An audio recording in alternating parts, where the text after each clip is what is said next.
नवरात्रि आप सभी को बहुत सारी शुभकामनाएं। चैत्र नवरात्रि की पूजा विधि के लिए आप चाहे तो चौकी लगा सकते हैं या फिर आप चाहे तो मंदिर में भी आप पूजा कर सकते हैं।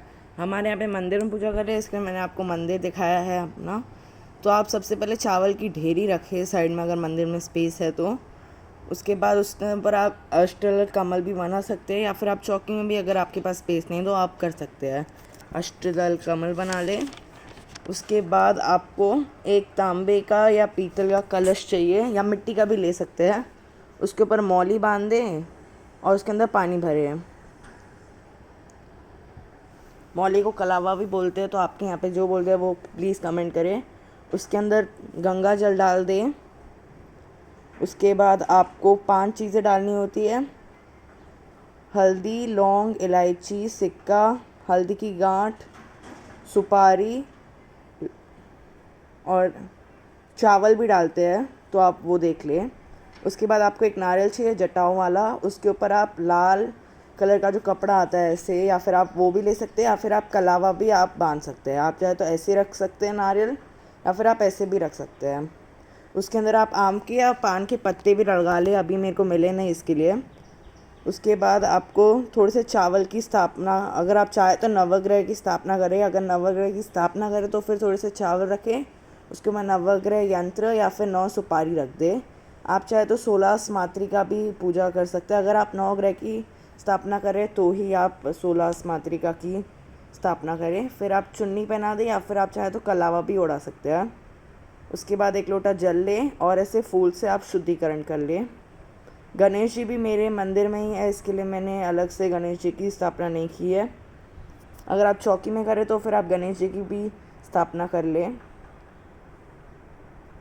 और फिर आपको कलावा बांधना है। मैंने कलश पे पहले से कलावा बांधा है।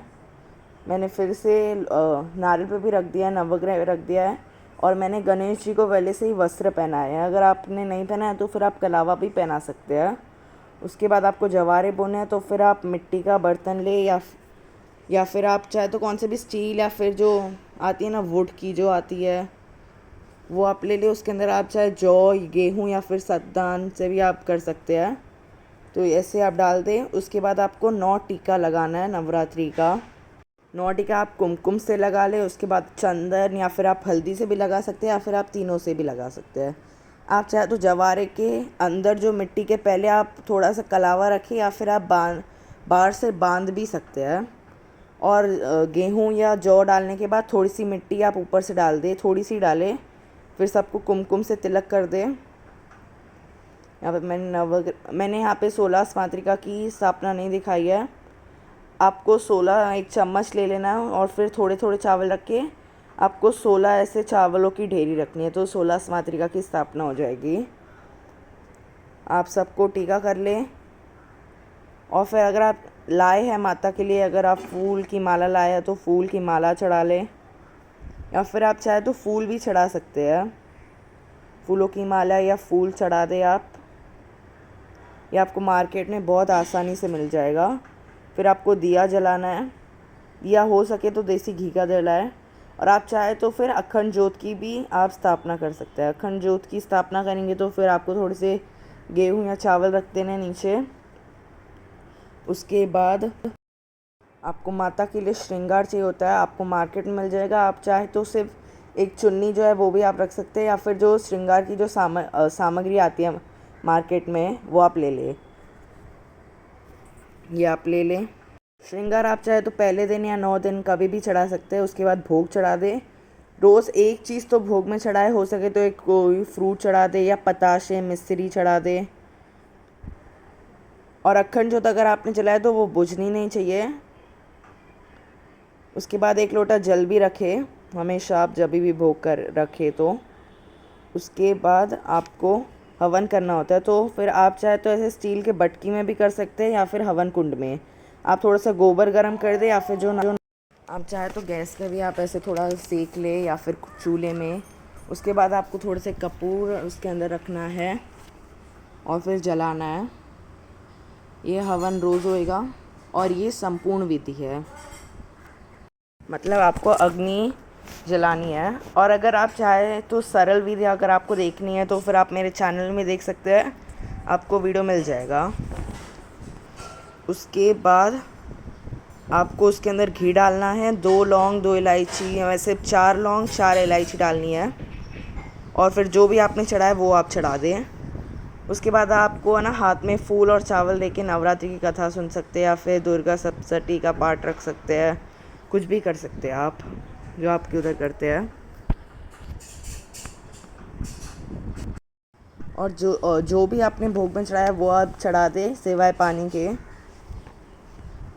उसके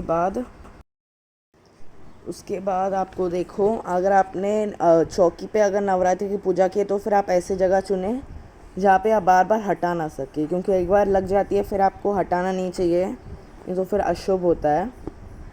जो 9 दिन तक की पूजा होती है तो आप हो सके तो फिर आप मंदिर में ही करें, क्योंकि मंदिर में आप हिलाते नहीं हो बार बार। हमारे यहाँ पे इसके लिए मंदिर में करते, क्योंकि हमारे घर में चीज़ें बहुत बार हिलती रहती है। फिर आप आरती कर लें। और अगर आपका मंदिर छोटा है तो फिर आप बाहर ही चौकी लगा लें, क्योंकि मंदिर में ये सब नहीं होता, ये स्थापना वापना, क्योंकि जगह नहीं होती। मेरा मंदिर थोड़ा बड़ा है। अगर आपको मंदिर टूर चाहिए तो फिर आप कमेंट्स में बता दें। और फिर आपको ऐसे 3 बार आरती में फेरना है, अखंड जोत में नहीं फेरना है। जो आप जब उठाओगे ना चौकी तभी आपको फेरना है। और मेरा गलती से हवन जो उसके अंदर पानी चला गया था, इसके लिए वो बुझ गया था, आप ध्यान रख लेना। ये डेमो वीडियो है, इसके लिए कुछ नहीं हुआ, आप ध्यान रखना थोड़ा। उसके बाद आप दक्षिणा चढ़ा दें। आप कौन से भी दिन चढ़ा सकते हैं, पहले दिन या आखिरी दिन, या कौन से भी दिन उसमें से। उसके बाद जवारों में आप पानी डाल दें, थोड़ा थोड़ा ही पानी डालें, नहीं तो फिर फूंद लग जाती है। आप ऐसे थोड़ा सा ड्रॉप वाइज आपको डालना है, या फिर जो स्प्रे बॉटल आती है उससे भी आप स्प्रे कर सकते हो। उसके बाद आपको फूल चढ़ा देना है सबको, जवारों में माता रानी के उधर। ये वीडियो मैंने थोड़ा